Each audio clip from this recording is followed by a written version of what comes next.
नमस्कार दोस्तों, आप देख रहे हैं हमारा कार्यक्रम ज्योतिष और विज्ञान और आप सभी का स्वागत है। आज हम चर्चा करेंगे विवाह और दंपत्ति में, क्योंकि कहीं ना कहीं हम देखते हैं जब कन्या का विवाह होता है तो उसका दूसरा जन्म माना जाता है, क्योंकि विवाह के बाद होने के बाद उसको ये नहीं पता होता कि आगे की ज़िंदगी उसकी सुख में होगी या दुख में होगी। तो उसी पे आज हम चर्चा करेंगे और हमारे साथ हैं विश्व प्रसिद्ध ज्योतिष आचार्य रमेश सेमवाल जी। तो आचार्य जी, जिस तरह से एक विवाह होता है और कहा जाता है कि बच्ची का दूसरा जन्म हुआ है और कहीं ना कहीं उसको अपेक्षा भी ज़्यादा होती है कि उसका आगे का जीवन कैसे चलेगा, तो कहीं ना कहीं आजकल हम देख रहे हैं कि शादियाँ हो रही हैं और कहीं ना कहीं जल्दी में टूट जाती हैं। तो किस तरह से हम आप चीज़ को देखते हैं? बहुत बहुत अच्छा प्रश्न आपने किया। मैं मेहता जी, द एक्सपोज न्यूज़ के सभी दर्शकों को मेरी तरफ से, पंडित सेमवाल की तरफ से बहुत बहुत जय श्री राम।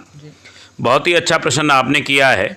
भारतीय ज्योतिष विज्ञान के अनुसार कुंडली मिलान करके ही विवाह करना चाहिए, लेकिन वर्तमान युग में युवक और युवतियां अपने मनपसंद के जीवन साथी को तलाशते हैं और तुरंत विवाह करते हैं। विवाह करने के बाद तुरंत तलाक भी कर लेते हैं, क्योंकि उनके एक दूसरे के विचार विनिमय नहीं हो पाते। क्यों नहीं हो पाते? आज का युग जो है ईगो का युग है, अहंकार का युग है। एक दूसरे से वैचारिक मतभेद उनके तुरंत हो जाते हैं और वैचारिक मतभेद होने के कारण रिश्तों में दरार आ जाती है। तो जो हमारी प्राचीन परंपरा थी, पद्धति थी कि घर देखना, लड़की को देखना, लड़के को देखना, एक दूसरे की सहमति से, पारिवारिक सहमति से, रजामंदी से और बुजुर्गों के आशीर्वाद से विवाह करना, वो परंपरा बदल गई है अब एक दूसरे को पसंद करने से।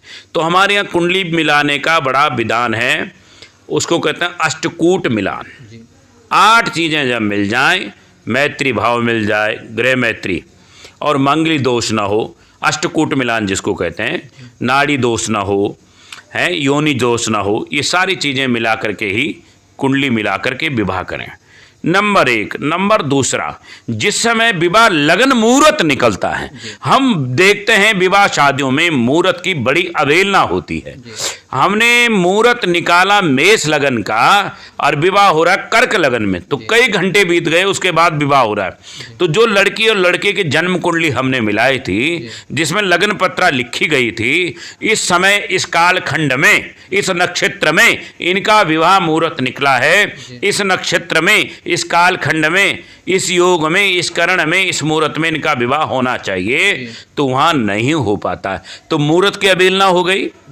दूसरी अवहेलना, कुंडली नहीं मिलाई आपने या मंगली दोष के साथ समझौता कर दिया। मंगली से और भी, अगर सप्तम भाव में मंगल शनि हो, अगर लग्नेश मंगल पीड़ित हो, लग्नेश पाप पीड़ित हो, कुंडली में क्रोधी योग हो, नशे का योग हो, अस्पताल में रोग, मंदिर में भोग और कुंडली में योग का बड़ा महत्व है। अगर जन्म कुंडली में दरिद्री योग हो, जन्म कुंडली में बीमारी का योग हो, जन्म कुंडली में क्रोधी योग हो, जन्म कुंडली में नशे का योग हो, तो ऐसे कुंडलियों को त्याग देना चाहिए, नहीं मिलान करना चाहिए। नाड़ी दोष हो, नाड़ी दोष का भी बड़ा व्यापक प्रभाव पड़ता है। मंगली दोष हो, गृह मैत्री न मिल रही हो, तो विवाह ना करें, ना करें, ना करें। गृह मैत्री का भी बड़ा भारी प्रभाव पड़ता है। मैत्री दोष नहीं होना चाहिए कुंडलियों में, नाड़ी दोष नहीं होना चाहिए कुंडलियों में। अगर हम ऐसा, योनि बैर नहीं होना चाहिए कुंडलियों में। अगर हम देवता और राक्षस की विवाह कर देंगे तो वो सुटेबल नहीं बैठेगा। दूसरा, आज का युग परिवर्तन का युग है, ईगो प्रॉब्लम बहुत ज़्यादा हो गई, तो हमें पुनः भारतीय संस्कृति पे चलना पड़ेगा। भारतीय संस्कृति के विचारों को आत्मसात करना पड़ेगा, एक दूसरे का सम्मान करना पड़ेगा। कुंडलियों में ऐसे दोष होते हैं जिसके कारण मंगल, जैसे मैंने अभी पिछले एपिसोड में कहा था, मंगल व्यक्ति को क्रोधी बनाता है, अहंकारी बनाता है। अगर राहु मंगल की गलती से युति हो जाए कुंडली में किसी की भी, तो बिल्कुल बनेगी नहीं। तो मंगली दोष देखना चाहिए। शनि मंगल का योग, शनि को भी जरूर देखना चाहिए। दूसरा, पुरुष की कुंडली में, बालक की कुंडली में शुक्र को देखना चाहिए और स्त्री यानी कन्या की कुंडली में बृहस्पति को भी जरूर देखना चाहिए। तो बृहस्पति कहाँ बैठा हुआ है? पाप पीड़ित तो नहीं है? विवाह सुख कैसा है? विवाह बाधा योग है क्या? संतान सुख है कि नहीं है? ये सारी चीज़ें कुंडली में देख लेनी चाहिए। तो उसी अनुसार मैत्री करके कुंडली मिलान तब करना चाहिए। दूसरा, मुहूर्त की अवहेलना बिल्कुल नहीं करनी चाहिए। जिस नक्षत्र में, जिस योग में, जिस घड़ी में, जिस पल में मुहूर्त है, लगन निकला है, उसी मुहूर्त में, उसी लगन में, उसी नक्षत्र में फेरे होने चाहिए। अगर आप उसकी अवहेलना करते हैं तो उसका परिणाम आपको भुगतना पड़ता है।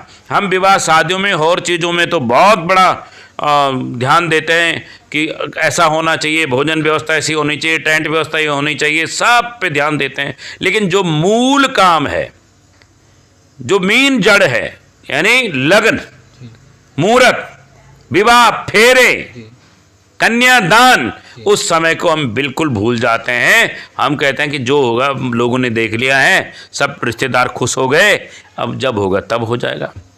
तो उस समय घड़ी पल मुहूर्त, एक पल बदलने से सब कुछ, मुहूर्त विज्ञान ज्योतिष का घड़ी पल से चलता है। गुरुदेव जी, आपका मेरा सवाल आपसे यह है कि आपने जैसे अभी बताया है कि पहले के समय में माँ बाप की पसंद से जो युवक युवतियाँ विवाह करती, अब दौर बदल रहा है। अब कहीं ना कहीं प्रेम विवाह ज़्यादा लोग बाग करते हैं, और कहीं कहा जाता है कुंडली दिखाने को कहीं ना कहीं वो अंधविश्वास के तौर पे इसको देखते हैं। तो आज की पीढ़ी को आप किस तरह से समझाएंगे कि वह इन सब चीज़ों का ध्यान दें? आज की पीढ़ी को मैं ये कहना चाहता हूँ कि एक तो उनके दिमाग में महत्वाकांक्षा बहुत है, एक दूसरे से आगे बढ़ने की होड़ है जी। दूसरी, जब ये अपनी मनपसंद का विवाह करना चाहते हैं, मैं करो, कोई दिक्कत नहीं है। जी। न युवती पे हम बंदिश लगाते हैं, ना पुरुष पे बंदिश लगा, युवक पे किसी पे बंदिश नहीं है। भारत स्वतंत्रता है, फ्रीडम ऑफ स्पीच है, कोई कुछ भी करे। लेकिन भारतीय संस्कृति सभ्यता के अनुसार चलेंगे तो परिवार में मैत्री भाव बना रहेगा, संतान को आपके अच्छे संस्कार मिल पाएंगे। जब हम विदेशी संस्कृति को देखते हैं, अमेरिका को, यूरोप के देशों को, तो हमें लगता है कि कितनी अशांति है वहाँ, सब कुछ होते हुए वहाँ अशांति है। और भारत विश्व को संदेश दे रहा है शांति का, सुमति का, पारिवारिक मिलन। जब हमारे यहाँ कोई विवाह होता है, हमारे यहाँ मकान का मुहूर्त होता है, तो सब मिल बैठते हैं, खाते हैं, पीते हैं, पति पत्नी का सम्मान करती है और पति पत्नी का सम्मान करता है।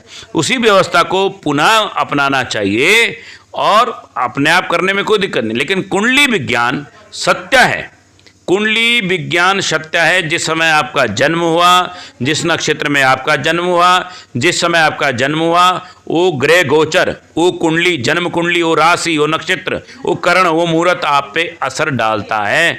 जिस समय आपका जन्म हुआ, उस समय के नक्षत्र, उस समय की कुंडली आप पे निश्चित असर डालते हैं। ग्रह आपके जीवन में असर डालते हैं। आपका भाग्य कैसा होगा, आपको पत्नी कैसे मिलेगी, आपको पति कैसे मिलेगा, आपका रोजगार क्या होगा, आपके धन भाव में कौन सा ग्रह बैठा, उसके अनुसार आपके पास धन आएगा।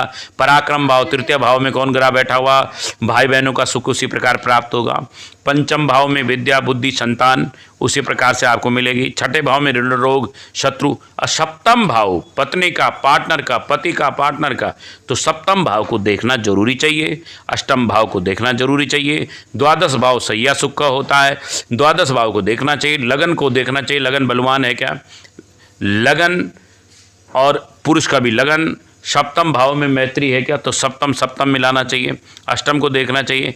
द्वादश भाव क्योंकि सैया सुख है, उसे भी देख लेना चाहिए। तो कुंडली का पूरा विज्ञान है। कुंडली अगर मिला करके, जिसके पास कुंडली नहीं है, फिर हस्तरेखा का हमारा पूरा सिद्धांत है, प्रश्न लगन का सिद्धांत है। हमारे पास कई प्रकार की विद्याएं भारतीय ज्योतिष के मनीषियों ने दी हैं, जिसके अनुसार हम एक दूसरे के मिल अंक शास्त्र से कर सकते हैं।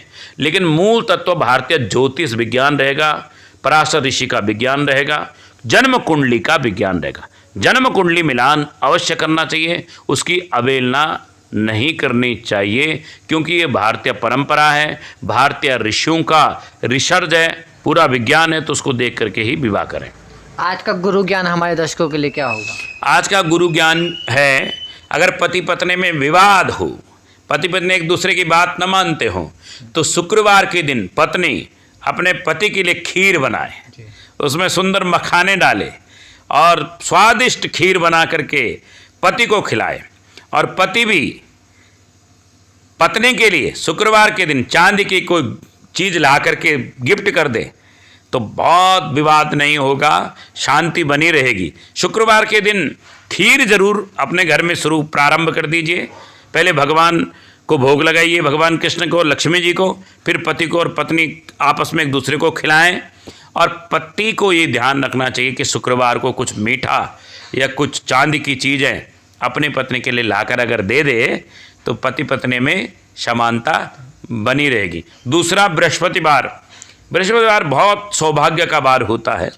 बृहस्पतिवार को दोनों पति पत्नी केले पर जाएं और केले के वृक्ष में हल्दी मिला करके जल अर्पण करें तो परम शांति की अनुभूति, घर में धन धान्य की बरकत होगी, मान सम्मान एक दूसरे का बढ़ेगा, समाज में इज्जत होगी आपकी।